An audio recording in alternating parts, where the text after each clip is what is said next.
네, 안녕하십니까. 헌법 강의하는 이주성입니다. 반갑습니다.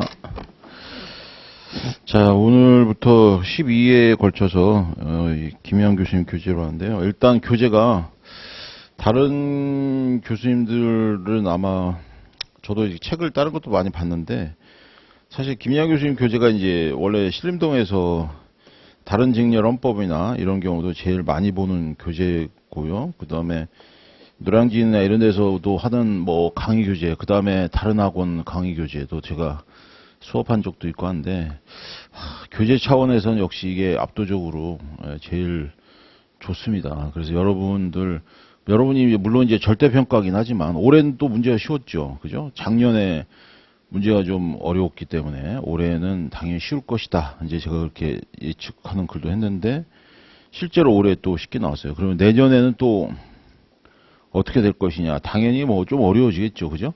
아니면 우리가 약간 쿵덕쿵덕 징검다리로 가는데 예전에 처음에 우리 2017년에 헌법이 들어온 다음에 17년에 물로 나왔습니다. 굉장히 막 준비를 많이 시켰는데 굉장히 난이도가 낮게 나왔어요. 그리고 그 다음에 어려워질 것이다 이렇게 했는데 아니야. 또 쉬웠어.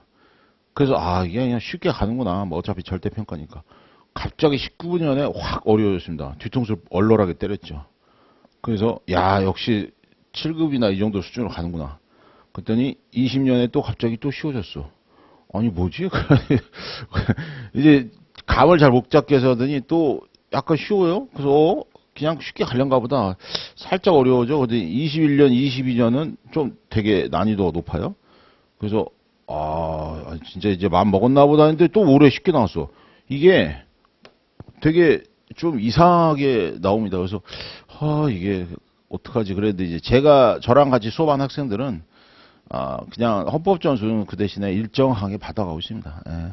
뭐 이런 거는 여기에 맞게 공부하는 사람들만 이렇게 흔들리는 거예요. 아시겠죠? 여러분들은 절대평가라고 하더라도 80점을 목표로 해서 공부를 하면 어떻게 나와도 무조건 60점은 넘습니다. 그러니까 그런 점에 있어서 걱정하지 마시고, 그 다음에 이 교재는 일단 교재가 좋습니다. 근데 다 못 봐요. 왜? 아니 12회인데 이걸 어떻게 봐요?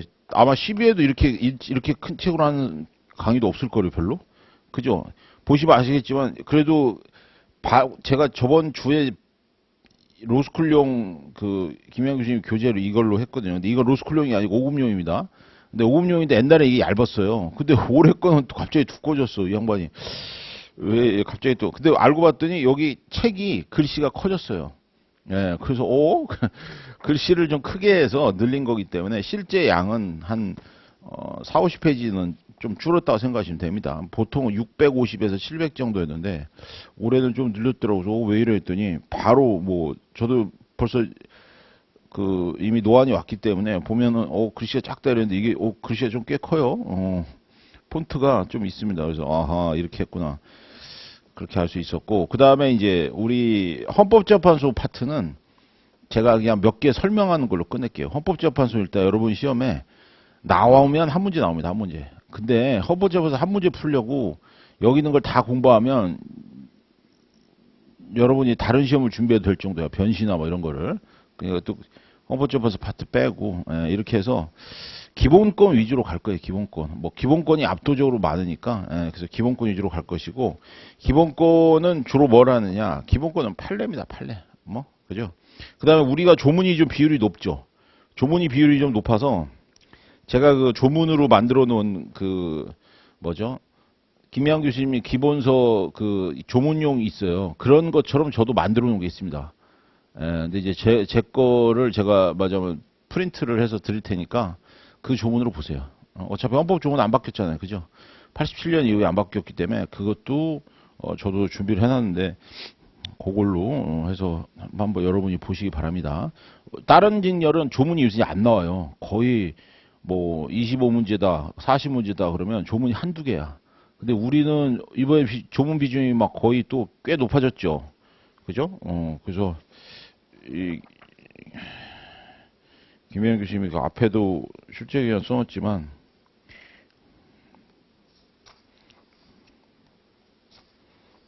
꽤 이번에 많이 나왔어요. 그죠? 그래서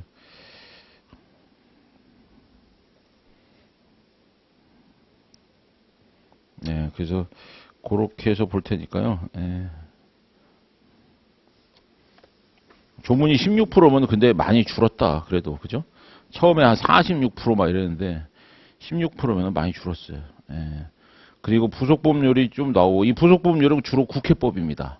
국회법, 통치구조 파트 우리 교재에 있는데 근데 우리 부속법률은 좀 어려워요. 아시다시피 우리 저 5급 시험용 부속법률은 좀 어렵습니다.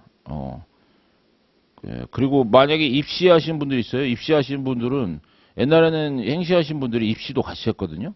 근데 요새 헌법 때문에 입시를 못 해요. 왜냐하면 입시헌법은 어렵습니다. 입시헌법은 7급 수준이에요. 7급이 우리보다 어렵다고? 예, 어려워요. 7급은 왜? 7급은 헌법 자체가 유력한 과목이 돼서 상대평가란 말이에요. 그죠? 상대평가랑 절대평가의 이 같이 기준에 따라서 난이도가 다릅니다. 뭐 7급이라고 쉬운 게 아니에요. 그죠? 그래서 7급이 헌법은 내용이 좀 어려워요. 그래서 학생들이 그 중에서 보통 3, 4개 이상 틀리는데 무조건 한 3, 4개는 되게 어렵게 내요. 나머지 한 16개 정도는 좀 쉽게 내는데 좀 어렵게 내는 게 있어서 우리 거보다 좀 어렵습니다. 그래서 제가 그렇죠. 경찰헌법용으로 제가 모의고사를 만들어 놓은 게 있어요. 그래서 기본권 위주로 해서 그래서 그거를 제가 아침마다 프린트를 해서 한 10문제씩 드릴 테니까 여러분 문제집 지금 아직 안 풀어보신 분들은 그거 풀어보세요. 아시겠죠? 진도에는 큰 상관없이 그냥 진도에 맞춰서 그냥 푸셔도 되고 어차피 10문제씩 나가는데 여러분 기출문제하고 그 다음에 입시 기출문제하고 그 다음에 경찰헌법이 작년부터구나. 작년부터 경찰도 헌법이 들어갔거든요. 그래서 경찰헌법이 여러분보다 조금 어렵습니다. 그래서 그거 해서 드릴 테니까 10문제씩 그냥 풀어보세요. 그래가지고 아직 여기 안 배웠다 그러면 냅둬. 푼 것만 해설이 있습니다. 해설 있으니까 안 배운 거 있으면 그거 좀 미뤄뒀다가 뭐 주말에 한 번에 푼다든가 이런 식으로 그렇게 해서 하시면 되겠습니다. 예. 헌법을 우리 하는 방법은 일단 기본서 이거 한번 보시고 기본서를 2번, 3번 보라는 게 아니에요. 기본서 보신 다음에 무조건 문제집으로 가셔야 됩니다. 문제집은 뭐 여러분이 뭘 선택하셔도 상관없는데 기왕이면은 그냥 얇은 거 하시면 되는데 얇은 걸 제가 그래서 찾았어요. 5급 시험용. 근데 너무 허접하게 만들었어. 얇은 것들이. 그래서 야씨 뭐 이렇게 됐어 해가지고 결국 돌고 돌다가 저도 그 노량진에서 유명한 또 헌법 문제집들이 있습니다. 근데 노량진에서는 헌법 문제집을요. 야 출판사들 약어가지고 이렇게 해서 3권 4권씩 만들어요. 3권 4권씩. 그래가지고 보면은 계속 문제 반복. 한 20년 전에 낸 문제도 계속 반복돼 있어. 아까 푼 문제 또 나와. 이게 뭐야? 그래가지고는 문제에 대한 그런 맞아 질을 양으로 그냥 바꿔치기 해버렸어요. 그래서 별로야. 예, 그래가지고는 김양 교수님 역시 그 5급용 교재 있거든요. 그걸로 하는데 그걸로 보면 사실 여러분한테는 좀 헤비하긴 합니다. 그렇다고 여러분 수준용으로 맞춘 문제집이 사실 딱히 없어요. 왜냐하면 어렵게 나오면은 여러분이 욕을 할 거기 때문에 결국은 어떤 문제집이든 최소 200페이지 이상 나올 거거든요. 그러다 보니까 제가 보기에는 그냥 제가 드리는 기출문제집으로 기출문제란다. 그렇죠. 기출문제죠. 올해하고 작년에 나온 기출문제입니다. 그래서 그걸로 그냥 한번 풀어보시고 그걸로 계속 반복을 하셔도 상관이 없어요. 아시겠죠? 그걸로 들을 테니까 여러분들이 한번 보시고 공부하시면 되겠습니다. 그래서 문제 이왕 할 거면 문제도 같이 푸는 게 제일 좋아요. 아시겠죠? 그래서 나 헌법을 나 처음 한다. 처음 하신 분들은 보시고 오늘 저랑 같이 책 보고 그다음에 집에 가서 문제집 뭐 김양 교수님 아니면은 저 헌책방 가서 한 1년치 묵은 문제집도 많이 파니까 그런 거 아무거나 가져다가 그냥 한번 풀어보세요. 좀 얇은 거 이런 거. 그래서 근데 제가 추천하는 건 이제 김희양 교수님 5급용 그 기출문제 따로 있는데 그걸로 보시는 걸 추천하는데 그게 문제집도 귀찮다 그러면 제가 내일부터 드리는 그냥 그 문제로 그걸로 봐 일단. 그것도 괜찮습니다. 10문제씩. 아시겠죠? 10문제씩 해서 제가 우리 12회 강의니까 그럼 보통 120문제 가죠. 그죠? 120문제에 다 진짜 120문제 가니까 그거 풀어보세요. 그걸로 하셔도 충분합니다. 보통 우리가 문제집에 있는 문제들이 한 5, 600문제 뭐 이 정도 되니까 5, 600은 더 하는구나. 어쨌든 그거 보시 보시면 되겠습니다. 그리고 반드시 복습하셔야 돼요. 강의 듣고 복습 안 하면 아무 없습니다. 그래서 지금 저랑 같이 보고 책 집에 가서 기본서 얼른 한번 다시 보고 문제집 풀고 이렇게. 그 다음부터는 이제 문제집에서 이상하다 싶은 건 책을 찾는 역으로 들어가는 방법이 있죠. 그렇게 해서 푸셔야 돼요. 그렇게. 그렇게 하는 게 제일 좋습니다. 예, 그리고 상대평가, 절대평가라는 생각을 아예 지우세요. 그죠? 왜 그런지 아세요? 여러분 그 나중에 합격하신 분들 전체 평균 그 보면요. 야, 저 진짜 그 놀랬어. 합격생들의 헌법 점수 나와요. 합격생들 헌법 점수 평균 점수가 90점이에요. 90점. 뭐 60점을 넘긴 애 만에 이러고 앉았는데 얘들은 무슨 생각이 있다고 90점이겠어요. 그죠? 아니 평균이라니까? 최하가 아니고요. 최하는 뭐 그렇죠. 아니 커트라인 60인데 아니 절대평가니까 60이잖아. 아 이렇게 90을 맞아. 그 쓸데없이 공부하는 게 아니라 헌법을 어느 정도로 공부를 하면 문제가 쉬워지면 점수가 확 나오거든요. 그렇게 해서 하는 거지. 이 친구들이 무슨 뭐 60점만 목표로 하면 이런 점수가 안 나오죠. 그죠? 그러니까 여러분들도 그냥 공부한다 해서 영어가 그렇잖아요. 영어가 토익 700 넘는다고 생각해서 700만 하려고 하면 못 넘거든요. 근데 여러분들이야 뭐 요새는 토익 시대가 아니니까 뭐 더 잘 나오겠지만 그런단 말이에요. 그죠? 그러니까 아슬아슬하게 공부하면 아슬아슬하게 떨어집니다. 아슬아슬하게 붙는 게 아니라 아슬아슬하게 떨어져요. 제발 그렇게 하면 진짜 위험해요. 그래서 60점이다. 그러면 최하 목표를 70인데 우리가 25문제이기 때문에 하나당 4점이거든요. 4점이면 두 개면 훅훅 하니까 불안하니까 차라리 안정적으로 80점을 하세요. 그럼 여기서 내가 그날 실수하고 어쩌고저쩌고 시간 없어 뭐 이런 어쩌고저쩌고 해도 세네 문제만 틀려도 아무 상관 없거든요. 그죠? 이렇게 해서 하셔야지 60점을 하면 한 문제 차이로 떨어지는 사람이 예전에 그렇게 많았습니다. 이게 그러니까 기왕이면 80점으로 생각하시고 공부하시면 되겠어요. 자, 그러면 진도 나가죠. 일단 우리 그 목차 보세요. 목차 보시면 여러분이 이제 앞으로 해야 할 게 쭉 나옵니다. 그래서 헌법 총론이 나오고요. 총론이 보통 25문제 중에 한 3, 4문제 정도 나옵니다. 그 다음에 이제 기본권. 그죠? 기본권이 제일 중요해요. 기본권 총각론이 있는데 이제 기본권 총각론에서 보통 한 16문제 이 정도 나옵니다. 그리고 이제 그 자유권적 기본권, 온갖 기본권 다 끝나고 통치구조 있죠. 대의제부터 시작해서 여기서부터 이제 행정부, 뭐 국회 이런 거 있잖아요. 그죠? 요게 한 8문제 뭐 이런 식으로 해서 총론 아까 그거랑 좀 비교해가지고 이렇게 해서 그래서 나머지 이제 문제를 합니다. 저 맨 뒤에 있는 헌법재판은 안 할 거예요. 이게 여기 지금 100페이지 정도 양을 차지하고 있는데 이렇게까지는 여러분이 할 필요 없어요. 왜냐하면 헌법재판소가 헌법에서 제일 어렵습니다. 그리고 이론 자체가 옛날에 사시하실 때 그죠? 그럴 때 이론이에요. 지금은 변시하신 분들도 여기는 안 봐요. 헌법재판소 파트를. 변시하는 학생들도. 왜? 가성비가 너무 안 나와.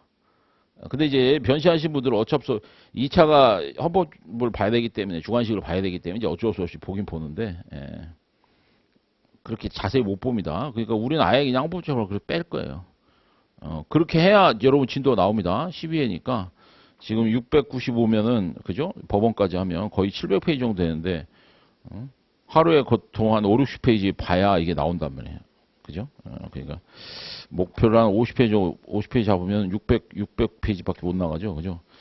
그러니까 하루에 한 60페이지 정도 목표를 잡고 그렇게 나가서 다행히 글씨도 크고 이래서 보기 좋습니다. 그리고 제가 여기는 이제 더 이상 안 나옵니다. 보지 마세요. 그러면 그건 안 나오는 거 진짜.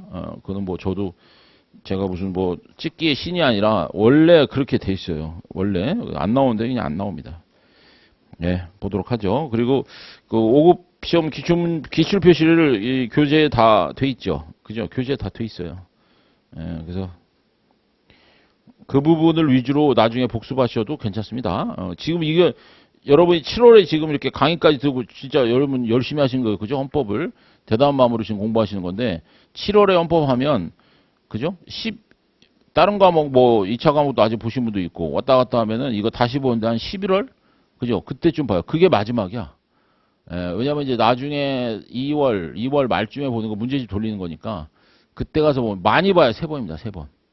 많이 봐야 3번. 그 다음에 뭐 다른 거에 불안해서 헌법까지는 잘 안 하는 사람도 있어요. 근데 그렇게 정도 하려면 헌법을 많이 해놔야 돼. 그죠? 마지막에 몰려서 헌법하면 이거 은근히 부담돼요. 그죠? 그러니까 지금 하실 때 확실히 해놓는 게 제일 마음 편하고, 그 다음에 10월 때쯤이나 11월 때 가서 문제집 한번 보세요. 그죠? 그때는 이제 문제집을 싹 풀고, 그 다음에 기본서에서 모르는 거 찾아보는 방식으로. 그래서 문제집에서 틀린 것 정도 위주로 이렇게 체크해 두시고, 그 다음에 나중에는 뭐 틀린 거 위주로만 보시는 거예요, 이렇게. 이게 이제 불안하신 분들은 한 번 더 보고. 아시겠죠? 그렇게 해서 보시면 되겠습니다. 자, 오늘 거 갈게요. 자, 헌법의 의의와 헌법의 분류인데요. 자, 헌법의 의의 분류는 이제 거기 이게 판례가 아니고 우리 이제 객관식 시험은 요새 다 시험지 가지고 나오잖아요. 그죠? 그러니까 옛날처럼 이론, 순수 이론 파트는 시험을 못 냅니다. 왜냐면 순수 이론은 누구든지 옆에서 딴소리 할 수도 있죠. 난 반대한다 이러면서 얘기하기 때문에 반드시 소수 의견이 있어요. 그러니까 객관식용으로 절대적으로 답이 된다라는 할 때 답을 체크를 못 합니다. 그 결과 우리는 안 해도 되는 영역이 생기기 시작하죠. 자, 그래서 헌법의 의의는 집에서 한번 쭉 보시고 딱 그 두 개만 볼게요. 근대 입헌주의하고 현대 사회주의 국가 요 두 개의 차이만 좀 보겠습니다. 근대 입헌주의 국가의 특징 그 밑에서 두 번째 줄에서 종류 쭉 나와 있는 거 있죠. 그걸로만 여러분 보시는 거예요. 그걸로만. 근대 입헌주의는 아시다시피 입헌이라는 묘용을 쓰죠. 그죠? 그러니까 절대왕정에서 이제 공화정이라든가 아니면 군주, 영국처럼 군주는 따로 있지만 의회가 칠권을 장악한다거나, 그죠? 이런 식으로 해서 이제 새롭게 헌법이란 걸 만들어서 군주를 제한하기 시작한 이게 근대 입헌주의입니다. 그리고 근대의 특징은 무엇보다도 자유의 회복에 있습니다. 자유의 회복. 그래서 왕의 밑에서 그야말로 소모품처럼 살아가는 그런 삶이 아니라 개인의 자유권 찾기 시작하죠. 그래서 세 번째 줄 국민주권이 나오는 거예요. 국민주권. 그 다음에 법치국가. 그 다음에 재산권의 절대가 이제 밑줄 쳐놓으시고요. 재산권은 이때가 지금보다 더 보장됩니다. 절대적 보장. 아무도 못 건드려. 그죠? 그 다음에 평등은 이제 불안하게 앞에 형식적을 붙이죠. 근데 형식적 평등은 나쁜 게 아니에요. 오늘날에서 실질적 평등으로 바뀌었기 때문에 여러분들이 형식적 평등 별거 아닌가 봐. 그게 아니죠. 일단 형식적 평등이 나왔기 때문에 평등이란 개념이 생긴 거예요. 그래서 형식적 평등 나름대로 중요한 의미고 그 다음에 제한선거제. 제한선거제는 뭐예요? 너는 선거 의미 잘 모르지. 넌 선거하지 마. 이게 제한선거제입니다. 일명 엘리트 민주주의. 그죠? 예전에 그랬단 말이에요. 요새도 선거할 때 그런 생각 들죠? 야, 저런 사람도 표를 한 표 하냐? 이런 생각 드는 사람 있단 말이에요. 옛날엔 그런 사람 표 안 줘. 그게 제한선거제.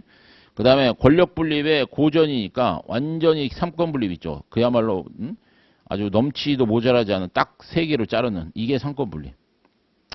이렇게 하다가 현대 사회국가정법으로 넘어옵니다. 현대 사회국가정법으로 넘어온 건 언제? 45년 이후, 1945년 이후 2차 세계대전이 끝난 후 수많은 사람들, 그때 당시 20억의 인구 중에 1억이 죽었습니다. 1억. 그럼 오늘날로 치면 우리나라 요새 오늘날 인구 한 80억 정도 되죠. 80억에 맞으면 20분의 1. 그러면 한 10억 죽은 거예요. 그죠? 몇 억 죽은 겁니다. 그런 식으로 되는 거예요. 그런 식으로. 그러니까 너무 많이 죽으니까 안 되겠다. 이게 생존이 되게 중요하구나 해서 이제 생존권이 생기고요. 그 다음에 생존권이란 개념은 우리 헌법적으로는 생존권은 다른 말로 하면 사회적 기본권이라고 부릅니다.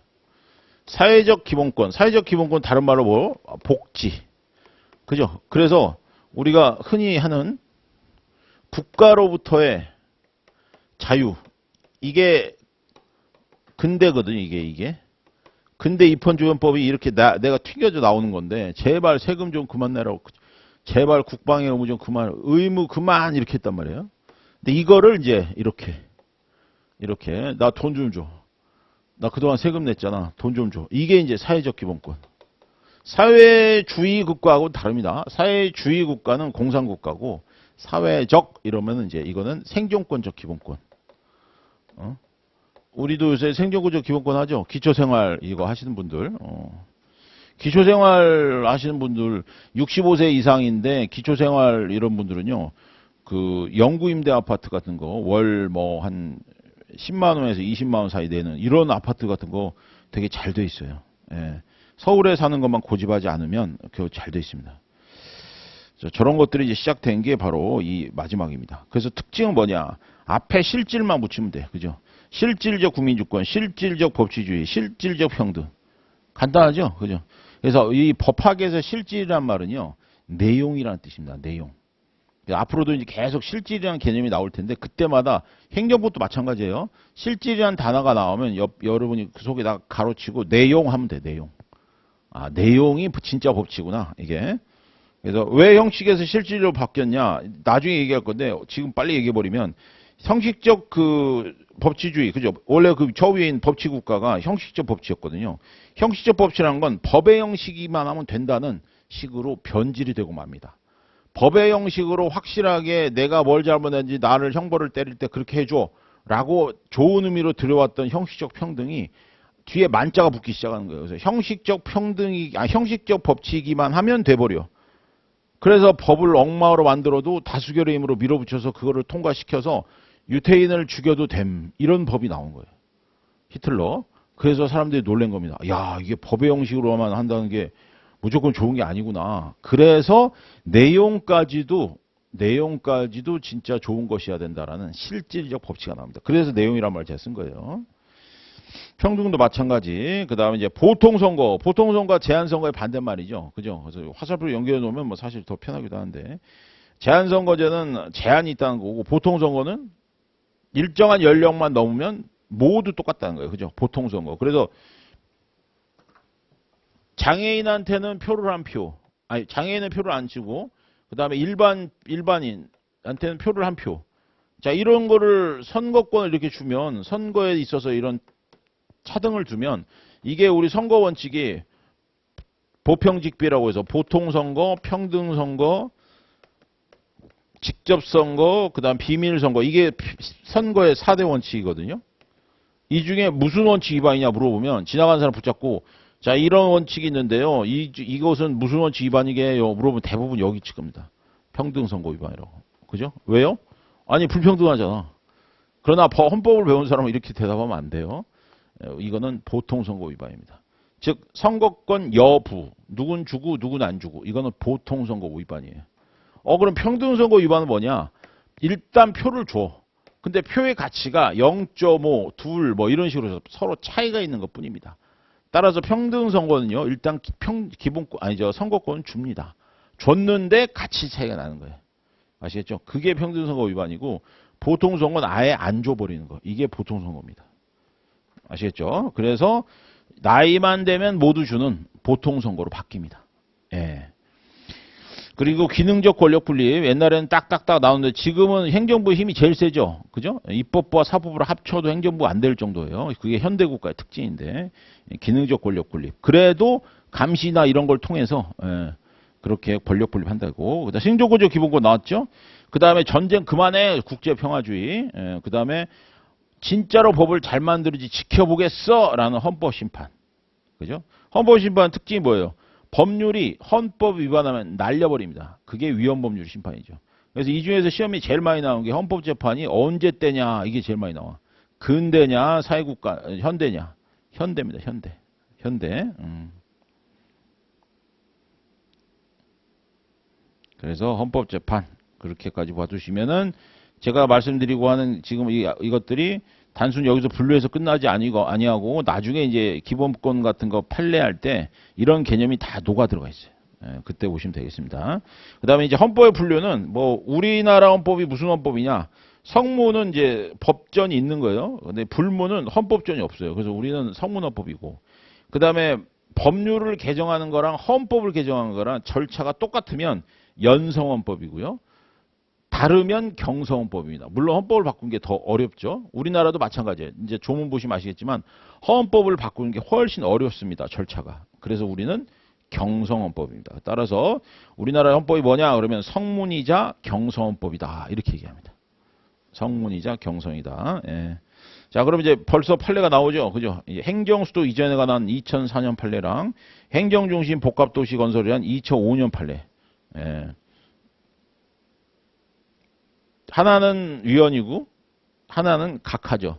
각하라는 말은 소송 요건조차 갖춰지지 못해서 헌법재판소에서 야 이거는 소송 못해 라는 그런 표시입니다. 각하. 예. 자 그래서 위헌부터 보시면요. 행정수도 이전에 관한 옛날에 2004년에 노무현 대통령 때 있었던 일입니다. 이때 이제 요새는 이때 여러분이 그래도 이때는 여러분 태어났죠, 그죠? 몇 살 됐었겠어요. 그래서 노무현 대통령 때 여야가 우리나라 수도 서울을 이 밑으로 대전 옆에 위에 지금 이제 세종시 있죠. 그쪽으로 가기로 극적인 합의를 냈습니다. 그래서 진짜 그때 여러분은 뭐 그때 어린 나이니까 잘 모르겠죠. 나라가 들썩들썩했어요. 이제 수도 우리 옮기네. 예. 어떤 사람은 기쁨에 찾고 어떤 사람은 슬픔에 빠지고. 서울을 사랑하는 사람은 슬픔에 빠졌어요? 아니죠. 부동산에 작살날까 봐 슬픔에 빠지죠. 예. 그래서 많은 사람들이 이제 그런 사람도 있었고 뭐 집 없거나 이런 사람들 야 이 기회에 집 하나 사자 막 이렇게 해가지고 되게 좀 분위기가 왔다 갔다 했습니다. 근데 헌재가 갑자기 오는 거예요. 야 와봐. 이걸 누가 도대체 헌법소를 제기했는지 모르겠는데 하여간 누가 헌법소를 제기했어요. 그래서 왔는데 헌재가 뭐라 하냐. 이거 위헌이다. 딱 해버린 거예요. 에? 무슨 위헌이야. 여야가 합의하고 법률에 의해서 수도를 이전하는 건데. 그랬더니 이 중에 기본권 침해가 어디 있어요? 왼쪽에 그 박스에 보시면 관습법원 인정 여부 성립 요건 뭐 이렇게 관습법원 쭉 나오다가 마지막에 국민투표권 침해라고 그러죠. 예, 바로 국민투표권 침해로 폐지된 법입니다. 그게 무슨 말이냐? 원래 우리 헌법 130조에 보면요. 헌법의 개정은 이렇습니다. 일단 국회가 의결을 해야 돼요. 국회가. 그리고 국회가 의결한 거를 31일 내에 국민투표로 완성을 해야 됩니다. 이렇게 해서 헌법에 뭐가 이루어진다? 개정이 이루어지는 거예요. 아니 근데 대한민국 수도가 서울이라는 건 헌법전에 없거든요. 그러니까 당연히 헌법 개정 절차가 아니죠. 그러니까 당연히 국민투표는 생각도 안 했지. 그 누구도. 진짜로 그 누구도. 근데 갑자기 헌법재판소가 너희들 관습법 알아? 이러는 거예요. 아니 관습법이야 원래 민법에 이제 민법에 관습법이라는 게 있어요. 관습법이란 거 원래 오랫동안 그 지역에서 사람들에게 통용되던 법입니다. 그게 법원에 의해서 법적 확신을 얻게 돼서 이것은 법이라 부를 수 있어요 라고 인정된 게 관습법이에요. 그래서 대표적인 게 그 마을에 가면은 뭐 서로 따귀를 때린다 이런 거 있죠. 인사로. 그죠? 뭐 에스키모는 뭐 그런 거 있잖아요. 그죠? 뭐 여행객이 오면 뭐 자기 부인을 뭐 하룻밤 지내게 된다. 이런 것도 다 관습법이에요. 그 각 나라에 유행하는. 근데 관습법은 특징상 성문법, 이제 반대가 성문법이죠. 성문법보다 열위입니다. 열위. 그래서 관습법보다 우위에 있기 때문에 관습법하고 만약에 성문법이 부딪혔다. 그럼 성문법이 이겨버려요. 당연한 거죠. 그죠? 이 흠을 메꾸고자 만든 게 성문법이기 때문에 성문법은 항상 이 관습법보다 우위입니다. 우위. 그럼 관습법은 그럼 존재의 의의가 없냐? 있어요. 왜냐하면 성문법조차 없는 곳이 있다 이 말이에요. 그 지역을 무슨 통할하는 이런 거. 그런 걸 대비해서 물론 이제 오늘날 우리나라 같은 경우도 그전 이제 현대국가 완전히 됐으니까 이런 데는 없어졌지만 예전에 남아있는 그런 풍습이 있다 이 말이에요. 그죠? 근데 갑자기 이걸 꺼낸 거야. 그래서 여기다 헌자를 붙인 거죠. 헌법 중에 관습법이 있다. 이때 이제 이걸로 벌써 사람들이 쇼킹을 먹었어요. 뭐? 이렇게 하더니. 자, 그래서 내용은 비슷해. 관습법 인정 여부, 인정할 소지가 있다 이러놓고 관습법 성립 요소 보면 하나, 둘, 셋, 넷, 5개가 있어요. 그죠? 근데 그게 뭐냐? 별거 아니야. 관습법 성립 요건하고 똑같아. 근데 마지막 거 하나만 챙겨주세요. 마지막 거 5번째 해가지고 국민적 합의. 그러니까 대한민국 수도 서울이라고 모든 사람이 다 알고 있죠. 그걸 국민적 합의라고 부른다는 거예요. 근데 이제 시험은 그걸 어디서 나와? 그 두 번째 거 점에서 나옵니다. 관습법의 요건들은 성립의 요건일 뿐만 아니라 효력 유지의 요건이다. 요거를 성립의 요건일 뿐 효력 유지 요건은 아니다. 이렇게 정말 말 같지도 않은 말장난을 쳐놔요. 그래서 우리는 성립 요건 플러스입니다. 뿐만 아니라 이랬으니까 효력 유지 요건. 즉 처음에 생길 때 관습법 대한민국 수도가 서울이다라는 것이 성립할 때 이게 있어야 되고 쭉 그게 유지되고 있어야 된다는 거예요. 어느 순간 국민적 합의로 아유 이제 서울은 끝났어 이러면 없어진다는 거예요. 아시겠죠? 그게 이 표현입니다. 따라서 나오죠. 국민적 합의성이 소멸되면 관습원법으로서의 법적 효력도 상실됐다. 이 말인즉슨 헌재재판관이 묻는 거예요. 우리한테. 야, 지금 국민적 합의성 소멸됐냐? 우리나라 사람 10명 중에 10명이 다 대한민국 수도 서울이라고 하지. 그럼 어디라고 그래? 그죠? 그러니까 국민적 합의성 소멸이 안 됐다라는 게 헌재 입장이 되는 거예요. 예, 그렇게 됐고. 그 다음에 관습원법 효력 보세요. 야, 여기서 갑자기 골 때리는 얘기예요. 뭐, 성문헌법과 동등하대. 아니, 지금까지 우리가 배웠던 법하고는 어떻게 된 거예요? 갑자기 이게 없어지고, 같아, 이러는 거예요. 법 공부하는 사람 여기서 이제 고개를 갸우뚱합니다. 저게 뭐지? 이렇게. 동등하다고? 그래서 좋게 해석하는 사람들은, 야, 어차피 둘 다 법 아니냐. 법이라는 점에서는 효력이 있다. 그 뜻 아닐까? 이렇게 이제 순진하게 해석을 했죠. 그때 헌재가 아니거든. 이렇게 해서 바로 나옵니다. 자, 관습법 개정 보세요. 그러면 여러분 생각에 관습원법은 어떻게 개정이 될 것 같아요? 또 다른 관습이 쌓이면 개정이 되겠죠? 그죠? 그럼 그 새로운 관습이 쌓이는 시간이 필요할 거 아니에요? 원래 관습은 시간의 산물이거든요. 근데 헌재가 뭐라고 하냐면 아니래. 두 번째 좀 보세요. 밑주신 거. 130조에 의거한 헌법 개정 방법. 아까 얘기했던 이거. 이게 130조거든요. 130조의 방법에 의해서 관습원법도 개정될 수가 있다는 거예요. 아니 원래 개정이라는 의미는 성문회법을 전제로 해서 개정이란 말을 쓰는 건데 갑자기 관습법으로 이걸 어떻게 개정해? 그랬더니 친절하게 설명을 해줍니다. 세 번째 줄. 관습원법은 그에 상반되는 법규범을 첨가 동그라미 해주세요. 첨가하면 폐지된대. 그러니까 예전의 관습과 다른 내용을 성문으로 만들면 바뀐다는 거예요. 그거야 당연히 다 알지. 관습법 대신에 성문법이 존재하는 이유가 그거니까. 그래서 그 전부터 있었던 관습개정 조항을 삭제함으로써 폐지되는 성문법과 구분된다. 이렇게 했습니다. 그래서 첨가냐 삭제냐 이렇게 해서 차이가 난다는 거예요. 그러면 어찌됐든 둘 다 130조로 한다는 거예요. 그러니까 지금 이 세 번째 관습법 효력하고 관습법 개정은요. 솔직히 헌재가 이걸 창조해낸 겁니다. 쉽게 말하면 개소리한 얘기야. 완전히 이때 욕 바가지로 먹었어요. 왜 그런지 아세요? 이때 헌재재판관이 9명인데 헌재재판관 재산 그거를 나중에 해봤더니 서울에 집이 대부분 3채 이상입니다. 아저씨들이. 그래가지고 자기들도 이게 주체가 되는 거예요. 아 진짜. 그리고 이제 뭐래요? 마지막 줄. 지금 이렇게 자기들이 억지 논리 만들어 놓고 서울이 우리나라 마지막 거 보세요. 국민투표권. 서울이 우리나라 수도인 불문의 간수법으로 헌법 개정 절차를 거쳐야 된대. 따라서 니들이 한 지금 국회 절차만으로 통과시킨 거 국민투표 안 한 거 잘못했어. 그래 놓고 기본권 침해를 뭘로 해요? 마지막 줄 국민투표권 침해 이렇게 한 거예요. 예. 그래서 사실은 위에 하나 둘 맨 밑에 거는 그래 뭐 논리가 성립한다 맞는 건데 그 세 번째 네 번째 있죠. 이건 솔직히 말해서 완전 억지. 지금도 요걸 바가지로 하는데 이게 어느 순간부터 이제 시험에 안 냅니다. 예. 이제 어느 순간부터 시험에 안 돼. 즉 후학들이 더 이상 이 판례를 이제 안 받아들여요. 예전에 나왔을 때 이게 2004년에 나왔거든요. 나왔을 때 한 10년 정도는 막 우려 먹었어요. 그래서 막 이것도 되고 저것도 되고. 근데 아무리 우려 먹어도 학자들도 자기들이 양심이 있거든요. 이게 이상한 거예요. 그래서 이제 어느 순간부터 쓱 사라집니다. 네.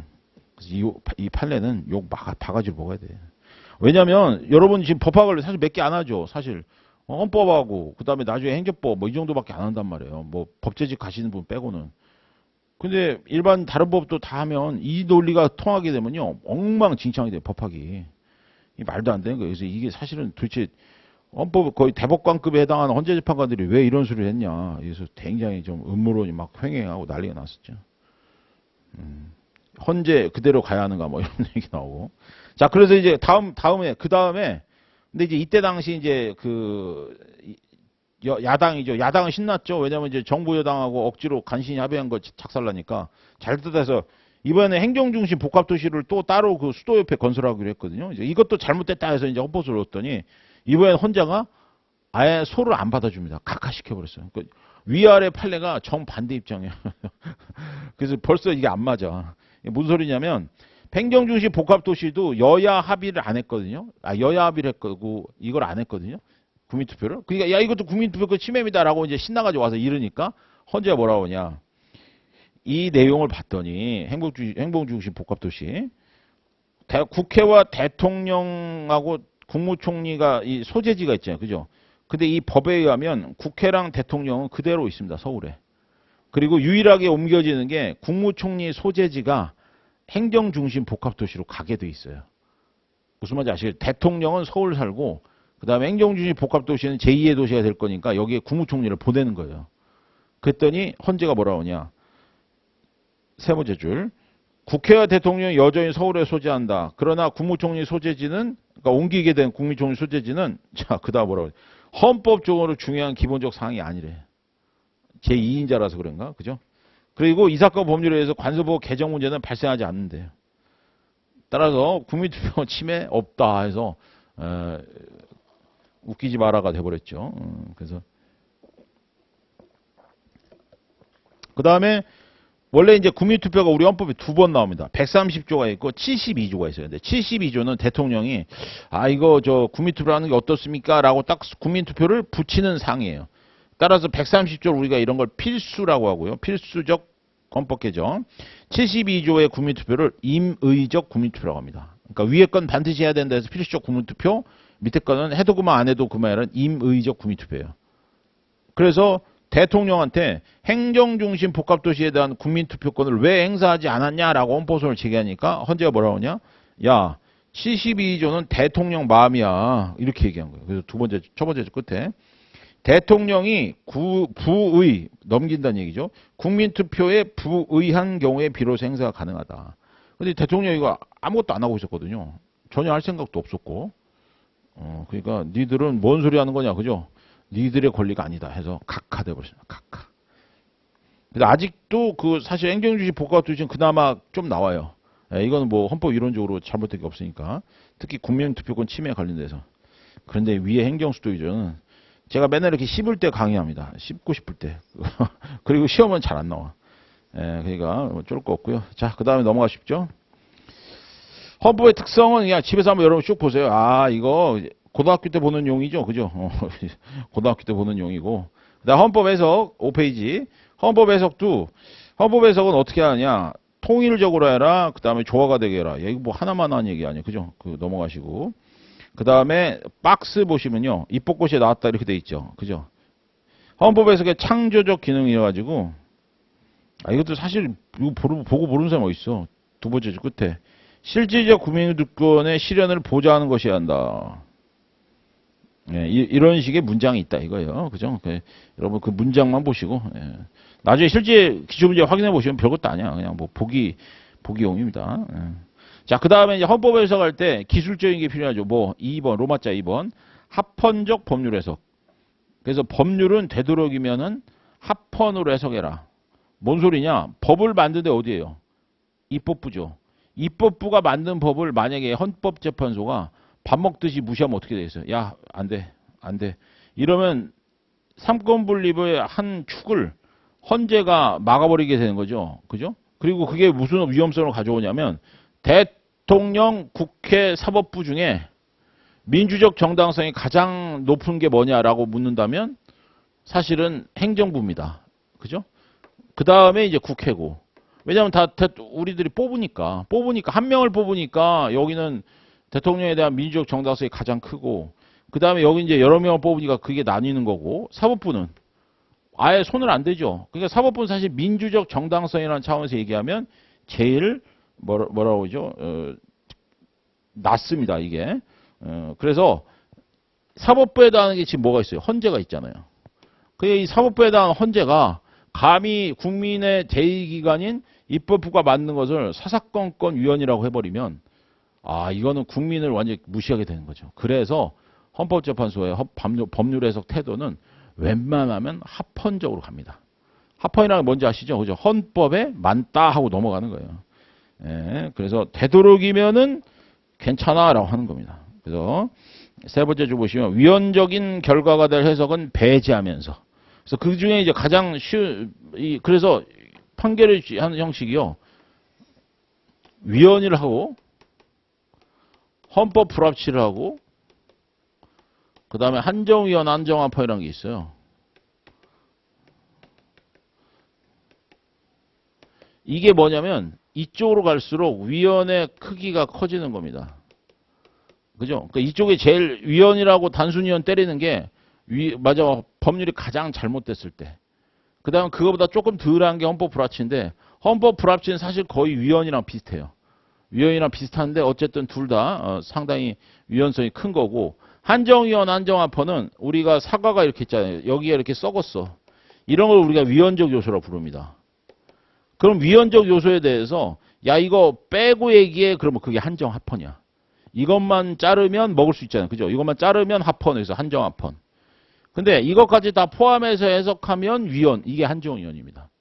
그래서 똑같은 뭐냐면 썩은 사과를 보고 해석을 하는 한 방법이 한정위헌하고 한정합헌. 이렇게 두 가지로 나뉘는 거예요.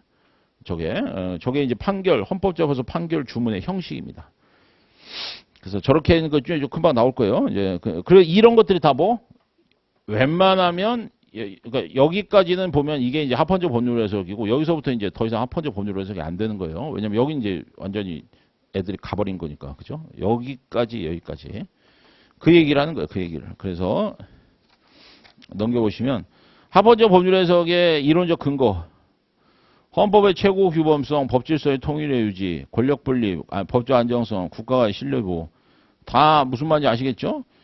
헌법의 최고 규범인데 그 최고 규범에 맞게 헌법을 어긋나지 않으면 된다라는 말을 이렇게 어렵게 한 거예요. 헌법의 최고 규범성과 법질서의 통일의 유지.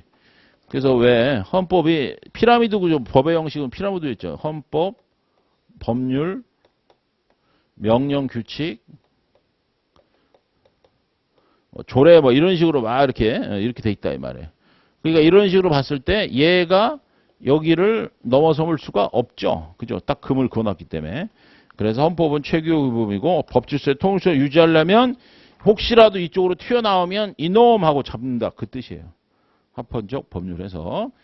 그 다음에 권력 분립. 아까 얘기했죠. 두 번째 줄. 입법자가 제정한 법률은 존중될 필요가 있다. 그래서 언제도 쉽게 위헌 때리지 않는다. 이거고. 그 다음에 법적 안정성. 내가 그동안 믿었던 법이, 지켜왔던 법이 위헌이었어? 이렇게 하면 놀래죠. 그러니까 쉽게 놀래지 않도록 법적 안정성을 유지시켜라. 이 뜻이고. 그 다음에 국가 간의 신뢰보호. 다른 나라에서 우리나라를 위헌이 많으면 무시하겠죠. 뭐 이런 얘기입니다. 예. 그리고 국가 간의 조약을 같은 것도 체결할 때 되도록이면 헌법에 합치적으로 해석하자. 실컷 조약을 해놓고는 조약을 해서 돌아갔더니 그 나라에서 헌법재판소가 야 이거 위헌이야 다시 가져가 이러면 어떤 나라가 그 나라를 신뢰하겠어요. 그죠? 완전 무시당하겠죠. 그러니까 그런 내용들이 들어가 있는 겁니다. 자, 그 다음에 3번에 보시면 합헌적 법률 해석과 규범 통제의 차이점. 이건 외울 게 아니고요. 합헌적 법률 해석은 긍정의 요소입니다. 어떻게든 애를 살리려고 그래. 근데 규범 통제는 여기. 아이 버려. 그죠? 근데 이 법적 근거가 좀 다릅니다. 합헌적 법률 해석은 좋게 가자니까 그렇게 법적 근거가 확실히 있을 필요는 없어요. 그냥 헌법이 최고 이러면 끝이야. 그런데 규범 통제는 규범으로 통제한다는 원리거든요. 그러니까 날려버린다는 거예요. 그래서 마지막 줄에 별도의 명시적 근거 규정이 있어야 되면 별도의 명시적 규정. 그죠? 예. 이제 여러분이 조금씩 더 배워가서 아시겠지만 행정법도 마찬가지고 이 국민의 권리, 이익, 그죠? 권익이라고 하는데 국민의 권익의 침해적인 거는 국민에게 혜택인 것보다 훨씬 더 절차가 까다롭습니다. 그죠? 아무리 그래도 그렇잖아요. 나한테 잘해주는 거랑 나한테 맞아면 침해가 되는 거. 나한테 잘할 때 아무도 뭐라고 안 하죠. 감사합니다 하고 말잖아요. 근데 나한테 해를 끼치면 대부분의 사람들이 아니 왜 당신이 나한테 왜 그런 거냐 이렇게 따진단 말이에요. 그렇게 따지기 때문에 그렇게 따질 수 있는 그런 근거를 반드시 만들어줘야 돼요. 그죠? 그래서 규범 통제는 명시적인 근거 규정이 필요합니다. 여기까지는 시험에 나와도 그 위에 21년 입법고시 이렇게 하지만 이게 어렵게 해서 내려는 게 아니라 우리 보통 보면 보기 지문 중에 그냥 별거 아닌 지문들 있죠. 그런 지문이야. 별로 어렵지도 않아. 됐고요. 그 다음에 4번에 지금 말씀드렸죠. 한정위헌, 한정합헌, 그 다음 헌법 불합치. 헌법 불합치를 뭐하러 하냐. 헌법 불합치는 어떨 때 제일 유효하냐면요. 자 보세요. 법이 만들어졌는데 누구는 주고 누구는 안 줘. 이런 법이 있죠. 그죠? 수혜적인 법률인데 누구는 주고 누구는 안 줘. 그러니까 못 받은 사람도 열받죠. 그래서 이거에 대해서 야, 이 법 이상하잖아. 누군 주고 누군 안 준다. 이 법 잘못됐어. 라고 헌법소를 제기한단 말이에요. 그러면 만약에 단순이원 때려버리면 어떤 일이 생기냐. 그래? 그럼 없애주지. 그럼 이 사람은요. 실컷 받던 사람 못 받게 되죠. 그러니까 이런 일이 생길까봐 단순이원을 할 땐 조심해야 되는 거예요. 그래서 이런 경우 많이 나온 게 뭐냐? 헌법 불합치를 때리는 거예요. 헌법 불합치를 때려서 지금은 헌법에 합치하지 않는다. 지금 헌법에 합치하지 않으니까 반드시 새 법을 만들어라라는 헌법 불합치는 반드시 얘가 같이 다닙니다. 1+1 개념이에요. 입법 촉구. 그래서 일단 이 법은 지금 적용을 하겠습니다라고 잠정 적용이라고 하는데 그냥 듣고 나중에 잃어버려서 이거 안 나오니까 잠정 적용 플러스 입법 촉구를 해버리는 거예요. 그래서 이 법을 지금 유지하면 이 사람들이 최소한 받아가죠. 이 사람들을 받아갈 수 있게 일단 유지하되 나중에 못 받는 사람들을 위해서 반드시 만들어라. 그리고 만들고 법을 소급시켜줘. 그럼 소급시켜주면 못 받는 사람들이 아이고 그래도 다시 왔구나 하면서 좋아하면서 받아가죠. 이런 식으로 만들어주는 게 헌법 불합치 입법 촉구인 거예요. 이렇게 보통 이렇게 만들어줍니다. 그래서 헌법 불합치는 일종의 기술적인 거예요. 테크닉 들어간 거야. 그냥 단순위원 때려버리면 받는 사람도 못 받게 되니까. 잘했죠? 그래서 이게 그래서 요새는요. 법률에 위헌법률 심판 들어가죠. 그럼 요새는 거의 10개 중에 8개가 헌법 불합치야. 단순위원 요새 거의 없어요.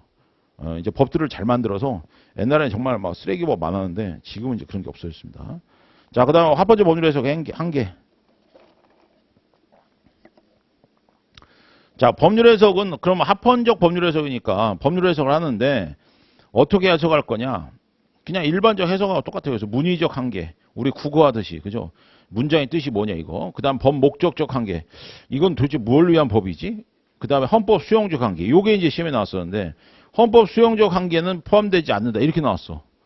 그럼 헌법 수용적 한계란 말을 처음 보는 사람은 고민을 하죠. 이거 안 들어가나? 근데 고민할 것도 뭘 그냥 말 그대로예요. 헌법에서 이 해석을 하면 헌법에서 수용이 되겠냐? 이게 헌법 수용적 한계입니다. 수용이 안 돼. 그러면 헌법 수용의 한계를 벗어난 거예요. 아시겠죠? 그래서 헌법 수용적 한계 우리가 쉽게 생각하면 이렇게 그릇을 생각하시면 돼요. 물그릇. 물그릇을 넘치면 끝. 이거예요. 예. 됐고요. 여기는 지금 맞아 시험에 나와도 전혀 뭐 우리가 못 푸는 게 없습니다. 자, 그러면 이제 여기 밑에 판례.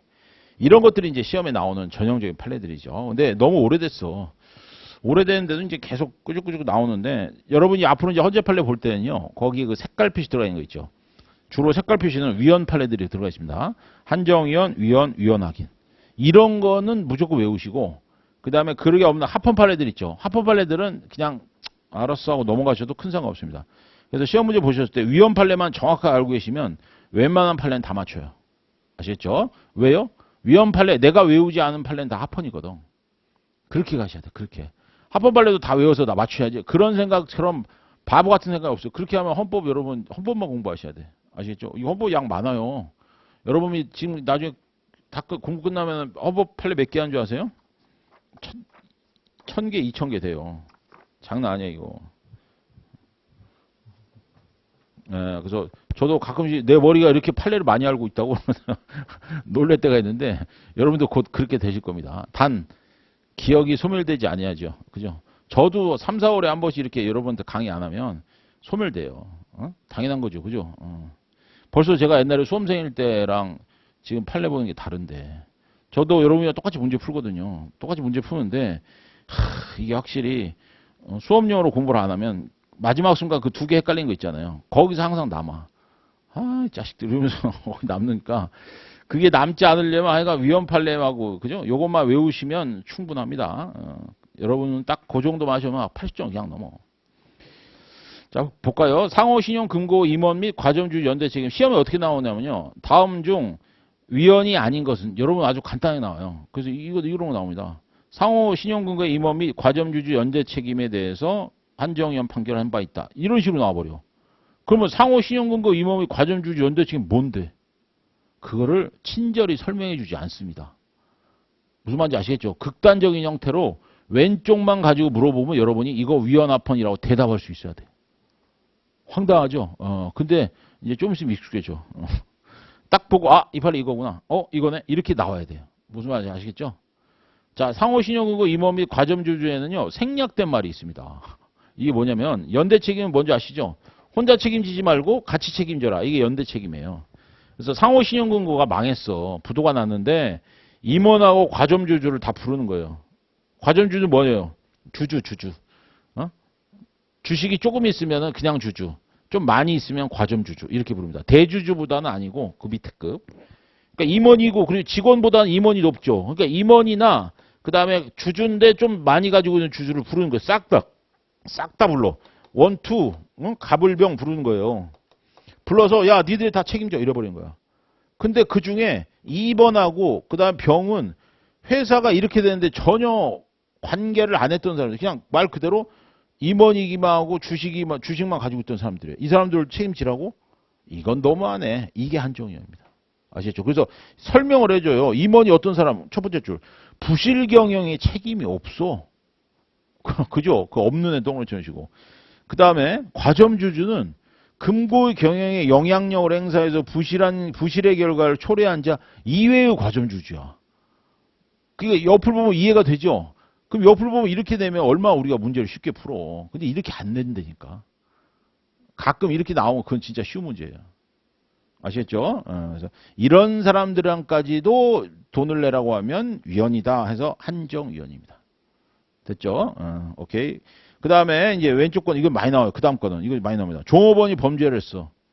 그러면 묻지도 따지지도 않고 영업주를 처벌합니다. 이런 걸 무슨 규정이라고 하냐면 양벌 규정이라고 그래요. 양벌 규정. 지금까지 이게 당연히 허용이 됐습니다. 근데 누가 헌법소를 제기한 거야. 아니 종업원이 내가 CCTV로 감시하는 것도 아니고 그렇게 하면 또 CCTV로 감시했다고 욕먹죠? 그러니까 일을 맡기면 그 사람한테 내가 다 맡길 수밖에 없는데 종업원이 잘못했다고 나를 책임지는 건 너무한 거 아니냐라고 해서 영업주가 헌법소송을 거는 거예요. 이런 걸 양벌 규정이라고 해요. 양벌 규정. 근데 이게 어느 순간부터 판판이 위헌으로 나오기 시작합니다. 위헌. 왜? 말 그대로 얘가 한 거에 대해서 얘가 왜 책임을 지냐는 거예요. 얘가 한 행위에 대해서는 얘가 모든 걸 다 책임질 수는 없잖아요. 그래서 이런 거를 위헌으로 때려버립니다. 그럼 여러분 생각하기에 아니 종업원이 잘못했으면 영업주 그 사람 고용한 사람 잘못한 거 아니야? 그거는 민법상 사용자 책임이라고 있습니다. 진짜로 맞아요. 여러분 생각이 맞아. 민법상 사용자 책임이라는 게 있어요. 근데 이 사용자 책임의 특징이 뭐냐면요. 이 사용자가 이거 피사용자라고 그러죠. 피사용자한테 주의, 감독, 의무가 명시되어 있습니다. 법률에. 주의, 감독 의무가 명시되어 있어요. 그래서 주의, 감독을 안 했기 때문에 처벌받는 거야. 이 사람이 범죄 행위를 해서 처벌받는 게 아니라 범죄 행위가 벌어지는 상황을 주의롭게 보지 못했기 때문에 처벌되는 겁니다. 그게 주의, 감독 의무 위반이에요. 당연히 뭐 얘가 저지른 벌보다는 좀 덜 하겠죠. 그죠? 그러니까 이것도 마찬가지예요. 그런 규정이 정확하게 있으면 그나마 이건 괜찮은데 이 지금 위헌 나온 것들은요. 이런 규정도 없어. 주의, 감독 의무도 아예 없어. 그냥 자동이야, 자동. 종업원 잘못해서 오케이, 영업주 와. 똑같은 논리가 배 타고 나간 선장이 잘못했으면 선주를 묻지도 따지지도 않고 그냥 처벌해버립니다. 이런 것도 있었어요. 전부 위헌입니다. 전부. 이제 우리도 선진국이죠. 이렇게 이상한 법 안 만든단 말이야. 이런 걸 무슨 뭐라고 그래요? 이게 좀 이따 나오지만 책임주의 위반이라고 그래요. 위헌 사유가 책임주의. 자기가 자기 책임지는 거지 남이 왜 책임져? 부모도 20살 때까지만 부모가 책임지죠. 미성년자가 잘못하면 그죠? 식당에서 막 떠들고 막 옆에 사람들을 막 가가지고 괴롭히고 이러면은 그거는 당연히 부모가 책임져요. 그건 몇 살까지? 19살까지. 성년까지. 25살인데 옆에 아버지 어머니 모시고 25살이면 아버지도 이제 한 60 넘으셨을 텐데 아버지 어머니를 막 처벌합니까? 말도 안 되지. 그죠? 저런 걸 양벌 규정이라고 그래요. 그 다음에 세 번째. 교사 임용 시험에서 사범계 대학 졸업자 등에 대한 가산점 부인데 위헌이 나왔어. 자, 이 판례는 여러분이 헌법을 처음 하시는 분도 어디선가 들어봤죠. 예전에 1998년에 이게 판례를 이렇게 천천히 설명하면 좋은데 이렇게 되면 진도가 늦어져. 그죠? 근데 이제 오늘은 맛배기니까 제가 판례를 이렇게 세세하게 설명을 드리고 이제 점점 빨라집니다. 판례 설명이. 98년에 우리나라의 유명한 정말 우리나라를 아주 그냥 파란으로 일으키는 일이 생겼습니다. 뭐 국공립 사범대 우선 채용. 예전에 이런 제도가 있었어요. 우리나라의 교육의 신화를 불러일으킨. 그래서 국공립의 사범대, 그러니까 사립대 사범대 가면은 뭐냐면 등수가 처지는 거죠. 국공립 사범대를 나머지 사범대 나오는 사람보다 먼저 채용을 해줘요. 그때 임용고시가 없었어. 그때는. 그래서 이분들 먼저 채용하니까 어때요? 당연히 국공립 사범대가 뭐 집안이 형편이 안 좋거나 이런 사람들을 위해서는 점수가 좋았죠. 그죠? 그렇게 해서 이제 막 여기도 인기가 좋아 이러는데 어느 순간 위헌 작살 났습니다. 제일 안타까운 사람은 뭐 하는 사람이에요? 1학년 끝나고 군대 간 사람. 군대 간 사람 갔다 왔더니 사범대 우선 졸업이 없어졌어. 그래서 국가에서 뭐 해줄 줄 알았어요. 왜냐면 이게 위헌 나왔으니까. 뭐 좀 해주겠지. 10년 뒤에 해줍니다. 그래서 10년 뒤에 그리고 그냥 주는 것도 아니고요. 10년 뒤에 시험을 보게 했어요. 그래서 그게 2008년, 7년쯤에 신림동에 갑자기 그 임용고시 보는 사람이 쫙 깔렸었어요. 모든 독서실에 다. 옆에 보니까 웬 아저씨가 와가지고 막 시험 공부하고 있어요. 뭐야 이 사람 그때. 임용고시 이 특혜 보는 사람들 딱 2년. 그때 아주 그냥 날라갔죠. 어쨌든 이때 그래가지고 이게 위헌이 나왔어요. 난리가 나서 이제 이번에는 뭐였냐? 이거는 그게 아니고요. 세 번째 줄에. 근데 그 표시가 안 돼 있죠. 교사 임용시험에서 사범계대학 졸업제 가산점? 가산점이 우선 채용 아니야. 그죠? 채용할 때 가산점 주면 우선 채용 되니까. 그죠? 근데 여기는 중요한 말이 생략돼 있습니다. 뭐? 이거는 그냥 국공립이면 되는 거였고요. 지금 나온 2004년 판례는 지역이에요. 지역. 그 지역 출신 우선 채용이야. 이제 앞으로 아세요. 지역 출신 우선 채용은요. 지금도 나옵니다. 지금도 나오는데 이거 지금은 다 합헌이에요. 왜요? 우리나라 요새 서울하고 나머지 지역하고 차별이 너무 심하죠.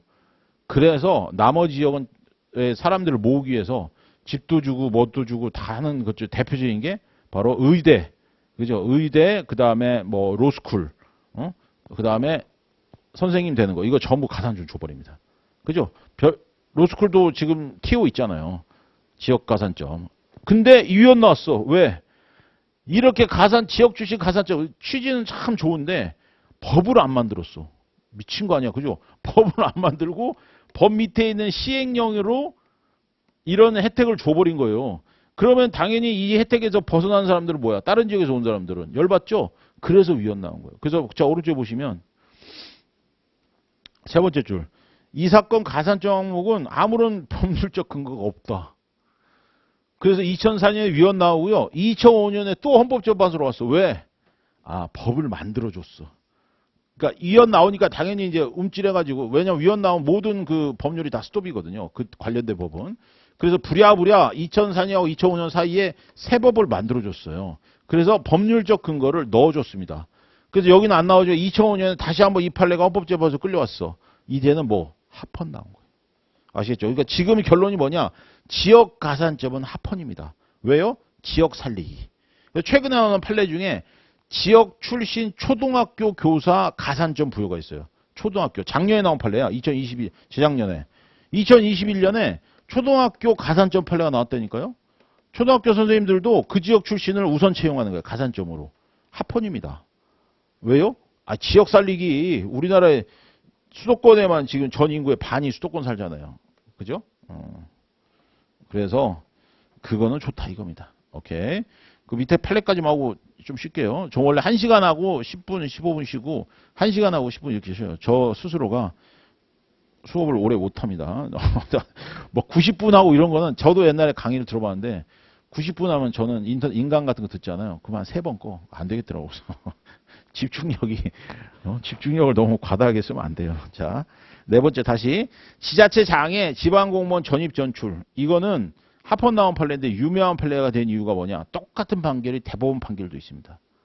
이것도 생략돼서 미치겠어. 이 판례는 전부 다 생략된 것들이 많습니다. 웃기죠? 그죠? 보통 그렇게 불친절하지 않아. 근데 유독 지금 이 판례들만 불친절합니다. 뭐냐면 지자체장이 지방공무원 전입 전출을 강제로 할 수 있다 없다. 조문만 보면 지방자치단체장이 지방공무원 전입전출을 할 수 있는 것처럼 보여요. 강제로. 근데 이거는 합헌 나온 이유가 뭐냐. 에이, 해석을 잘해야지 이러는 거야, 헌재가. 그래서 뭐라고 하냐. 그거 밑줄 있죠? 그거 가로쳐보세요. 해당 지방공무원의 동의가 있을 것. 이게 왜 문제가 됐었냐면 이 내용이 조문에 없었어. 그러니까 해당 공무원의 동의가 없이 조문만 보면은 해당 공무원 동의 없이 그냥 가도 아니 서울시 공무원의 학교인데 너 제주도 가라 그럼 가는 거야. 웃기죠? 그러니까 당연히 이거 헌법재판소나 대법원에 가져갔더니 대법원이나 헌재가 전부 뭐라고 하냐면 아유 야 그럴 수 있겠어. 그러더니 이 해석을 툭 다는 거예요.